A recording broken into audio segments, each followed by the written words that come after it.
2 minute भगवान का नाम लेंगे। राम का नाम लेकर जो मर जाएंगे, राम का नाम,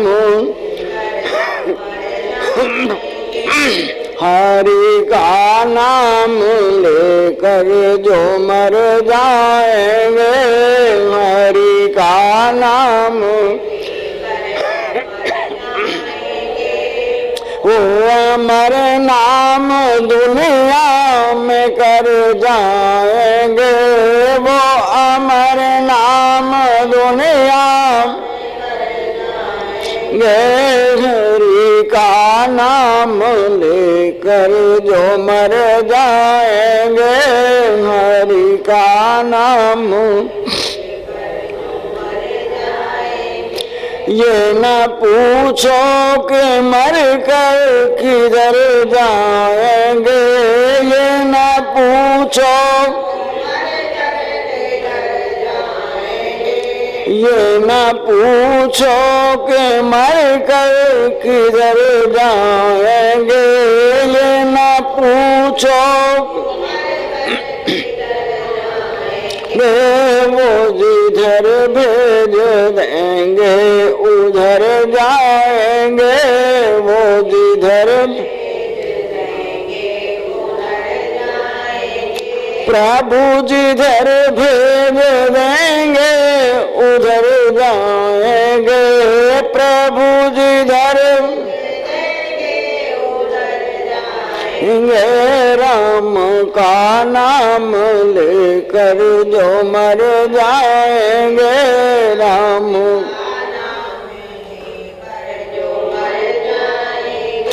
टूट जाए न माला कहीं प्रेम की, टूट जाए टूट जाए न माला कहीं प्रेम की, टूट जाए ये कीमती रतन सब बिखर जाएंगे, ये कीमती रतन सब, ये अनमोल मोती बिखर जाएंगे, ये अनमोल, ये राम का नाम लेकर जो मर जाएंगे, राम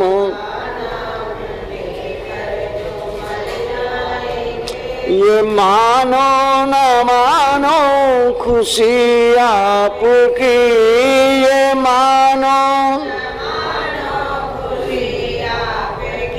ये मानो न मानो खुशी आपकी, ये मानो,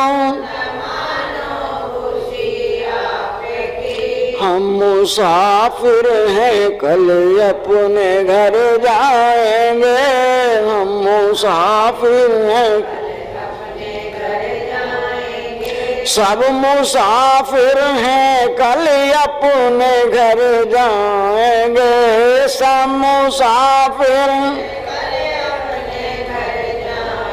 ये राम का नाम लेकर जो मर जाएंगे, राम वो अमर नाम दुनिया में कर जाएंगे, वो अमर नाम हरि का नाम लेकर जो मर जाएंगे, हरि का नाम। बोलो सच्चिदानंद घन भगवान की जय, आनंद कंद भगवान की जय, अपने अपने गुरुदेव भगवान की जय। देखो राम की चर्चा करते हैं कि वास्तव में सब कुछ राम है, लेकिन हम राम को ना देख सकते ना जान सकते हैं। और जो हमारे संत हैं वो हमें रास्ता बता कर गए हैं।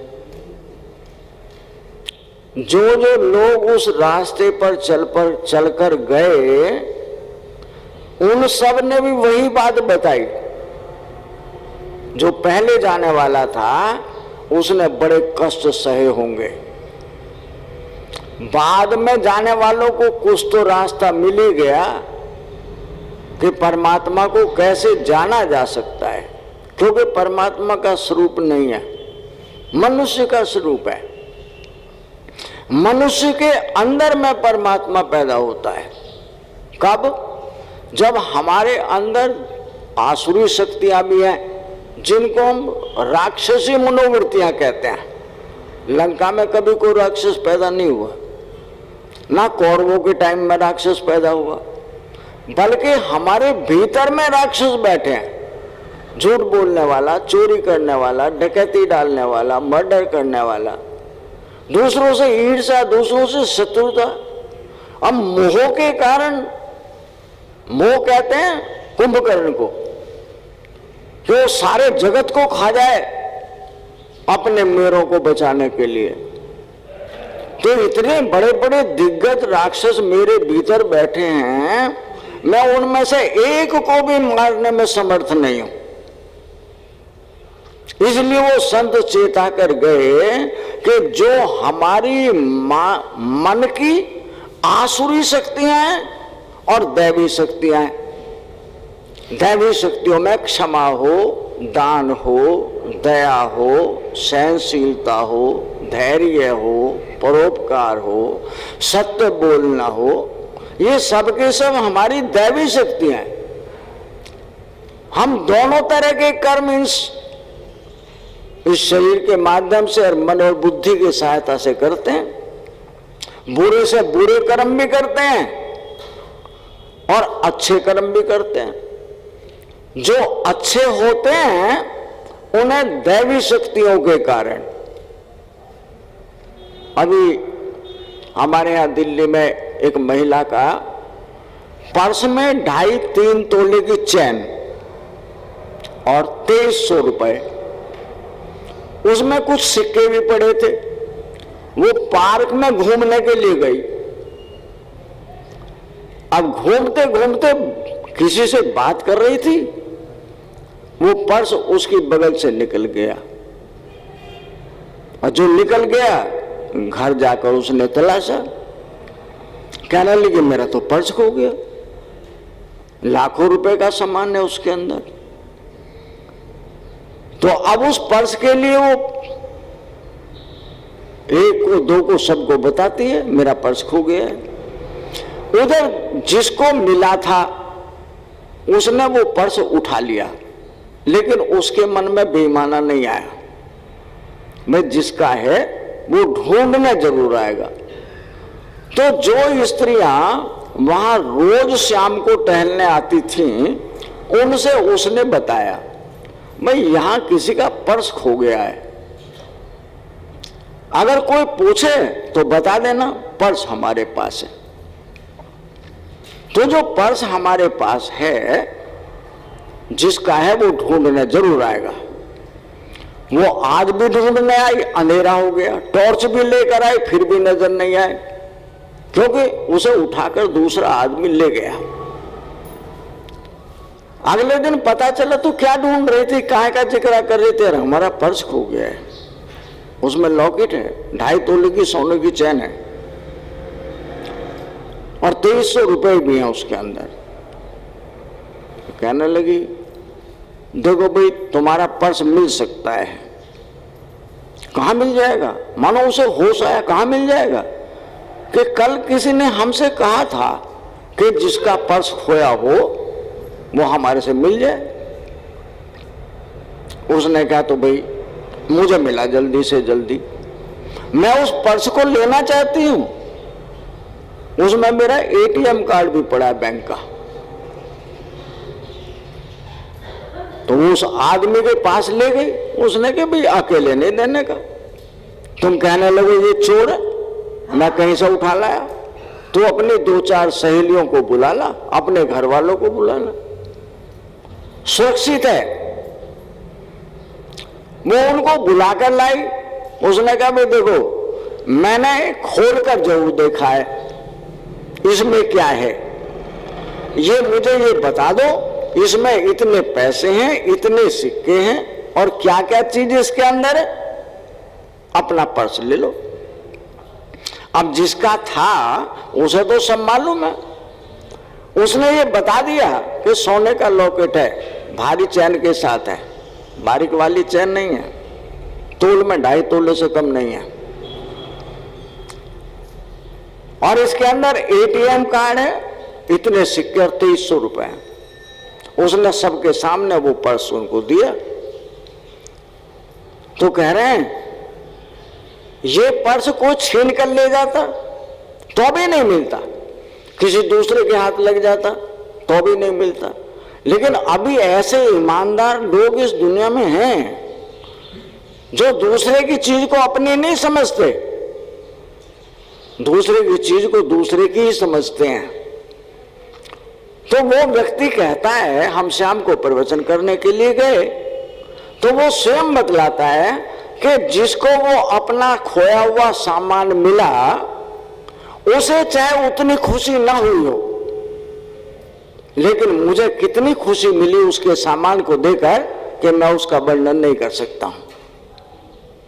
सच्चाई यही है कि जो हमारे सामने ये सामान है ना, बेटे पोते हो, परिवार धन हो, गाड़ी मकान हो, ये रिश्ते नाते संबंध जितने भी हैं वे सबके सब पराये हैं, और परायों को जिसके उसको सौंपा जाता है, लेकिन हमने उनके ऊपर अपनी मोहर लगा रखी है।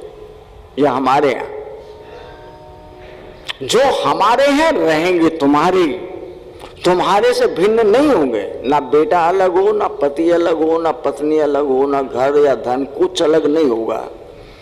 लेकिन मेरे की स्टैंप लगा छोड़ दो ना उसके ऊपर से, मेरे नहीं है, सब परमात्मा है, परमात्मा की है। आपको कितनी खुशी मिलेगी, कब? जब मेरे का जो दीवार है वो हट जाएगी, जो मेरे की चार दीवारी है कि जिनको मैं मेरा कहता हूं वे मेरे हैं और बाकी सब पराये हैं। मेरे की सीमा टूटते ही आपको प्रेम करना आएगा। प्रेम किसे कहते हैं? वो सिर्फ एक से होता है, दो से नहीं हो सकता। मोह सारे जगत से हो सकता है, मोह मुझे शरीर से भी है, लेकिन ये पराई धरोहर है। मैं पराये से ऐसा मोह करूं कि मैं 24 घंटे उसी के बारे में सोचता रहता हूं, जिसके बारे में सोचता हूं वही दर्द देता है। क्यों? कि वो बट जाता है, उसके ऊपर घर में रोज लड़ाई होती है। बाप बेटे थे, उसके 2 बेटे थे, सरकारी नौकरी करता था, तो बाप पेंशनर था।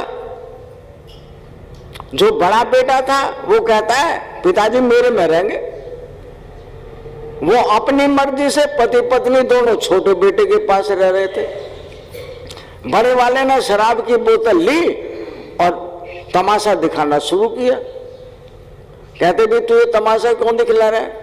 कि पेंशन को छोटा क्यों खा रहा है? मेरा अधिकार नहीं है, या तो पेंशन को बांट, नहीं बांटे तो जितने दिन उसके धोरे रहे उतने दिन मेरे धोरे रहे।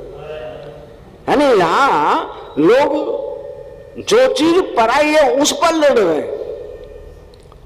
अधिकार माँ बाप का, वो अपने को दान करें, खर्चे तुम्हें दें ना दें, अपनी बेटी को दें, कहीं किसी मित्र को दें, कहीं दान करें, लेकिन वो पीछे वाले कह रहे हैं हमें दे। तो यहां एक कलेश नहीं है, ये सारा कलेश ही पराये का है।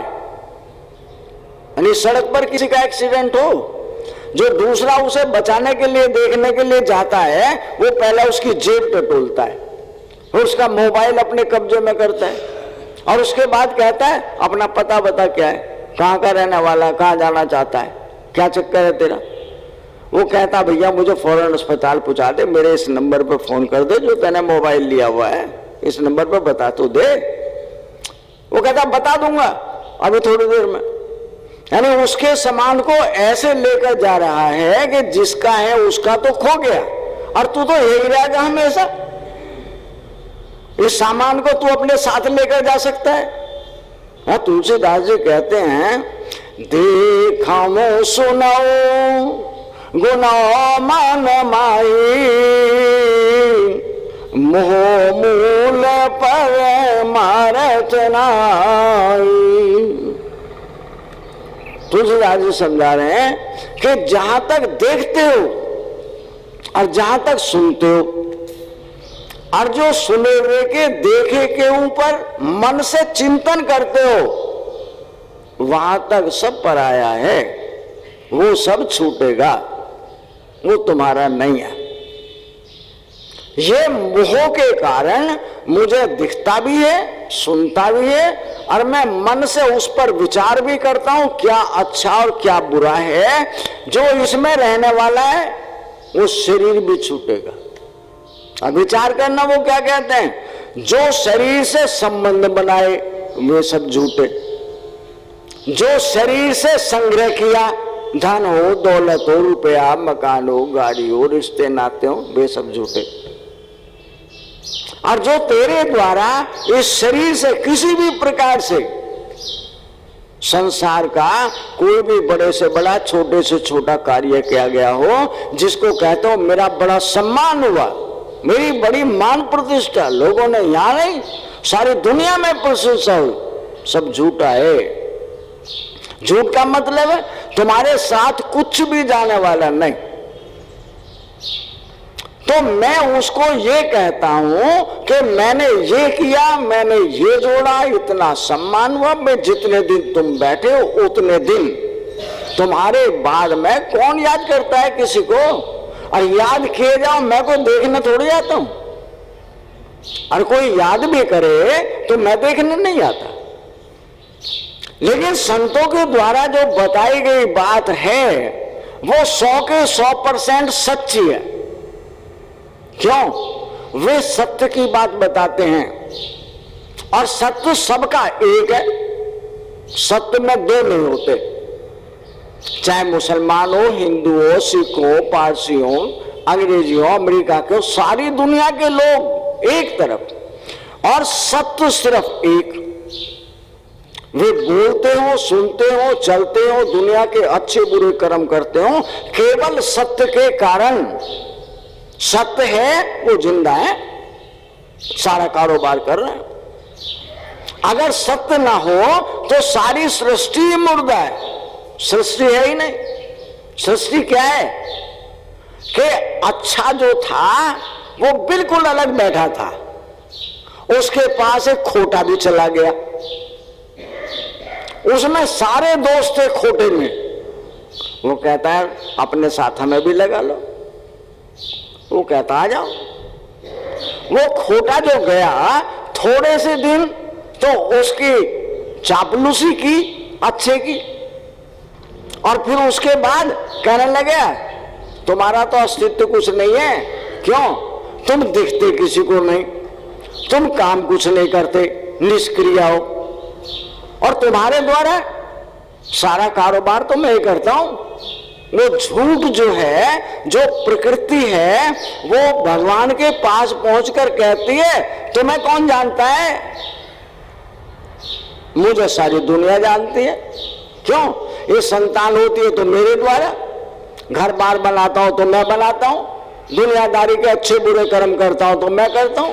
यानी परमात्मा बैठा है, उसके बल पर कहता है मैं करता हूं, और उसका जो मैं करता हूं उसका सारा कारोबार दिखाई देता है। अब परमात्मा को कहता है तू करता क्या है? बोल नहीं सकता, मेरी सत्ता से बोल रहा है। यानी राम जो है वो क्या है? सिया राम में सब जग जाने, करवे प्रणाम जोर जुग पानी। यानी राम सारी प्रकृति में पूरी तरह ओतप्रोत। प्रकृति दिख रही है, क्या बढ़िया फूल खिल रहे हैं, कितने बढ़िया रसीले फल हैं, क्या बढ़िया बाजार में हरी भरी सब्जियां हैं, क्या अच्छे खेलने कूदने उछलने वाले बच्चे हैं। यानी जो संसार दिख रहा है वो केवल प्रकृति के कारण, लेकिन परमात्मा बैठा है इसलिए दिख रहा है वो। तो वो परमात्मा ना बोल सकता ना सुन सकता, उसे जरूरत ही नहीं है, निष्क्रिय है। लेकिन वो बोल रहा है, इन सारे जीवों के माध्यम से सुन रहा है, दुनियादारी का अच्छा बुरा सारा कारोबार कर रहा है। इसलिए वो हमें कर्तापन भोक्तापन दोनों में दिखता है, लेकिन हम उसको जान नहीं पा रहे। अगर जान जाएं तो हम अपने बुरे कर्मों से बच सकते हैं और रोने से बच सकते हैं, क्योंकि दरिद्रता हो, चिंता हो, चोट लगना, बीमारी आना, डकैती पड़ जाना, किसी का मर जाना, किसी का छिन जाना, ये किसी को भी अच्छा नहीं लगता है। जब अच्छा नहीं लगता है तो हमें वैसे कर्म भी नहीं करने चाहिए। तो जो हमें ये पता लग जाए कि परमात्मा है, सब में है, तो वो सबसे झूठ नहीं बोल सकता, सबसे घर में मिलावट नहीं कर सकता। किसके लिए करेगा? करूंगा मैं, भोगना मुझे पड़ेगा। मौज मस्ती दुनिया करेगी मेरे पीछे आने वाली, उनकी बुद्धि भी मलिन हो जाएगी। क्यों? हराम की कमाई खाने के बाद बुद्धि मलिन हो जाती है, वे भी कमा के नहीं खाएंगे।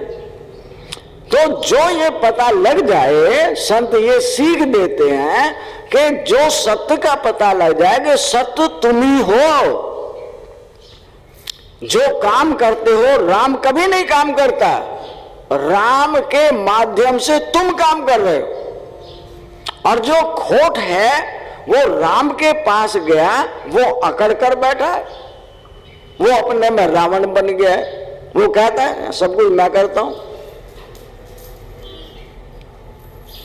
रामचरितमानस में भगवान राम समुद्र के पार पहुंच गए और अपनी सभा में अपने मंत्रियों की मंत्रणा कर रहे हैं। देखो भाई, अब तो लंका में आ ही गए, लड़ाई होना निश्चित हो गया है, कोई ऐसा रास्ता सुझाओ लड़ाई भी ना करनी पड़े, हमारा काम बन जाए, सीता वापस लौटा दे रावण। तो कहते हैं, जावंत कह रहे महाराज विचार बहुत अच्छा है, अब तक उसको हमने समझाया, उसकी समझ नहीं आया, अब तो लड़ाई होना निश्चित हो गया है, देख लो विचार करके। तो सारे जो दिग्गज थे, क्या हनुमान हो, सुग्रीव हो, जामवंत हो, अंगद हो और दूसरे दिग्गज पुराने अनुभवी जितने थे, वो सब के सब राम के पास बैठे हैं। तो कहते हैं महाराज एक मौका और दो। कहने लगे आप सब लोग जानते हैं, जो करना हो करो, कि अंगद को भेज दो, एक बार अंगद को भेज दो। सुग्रीव कहता है महाराज जैसे इसका बाप बड़ा बलवान था, बुद्धि में तीव्र चतुर था, उसी तरह से अंगद भी है, अंगद को भेज दो। अंगद को राम ने बुलवाया। राम कहते हैं अंगद तुम रावण के पास जाओगे? तुमने कभी पहले रावण को देखा? कहां? कई बार रावण हमारे पास गया है, मैं रावण को जानता हूं, पर आप मुझे भेजें और भाग्य मेरा, मैं चला जाऊंगा।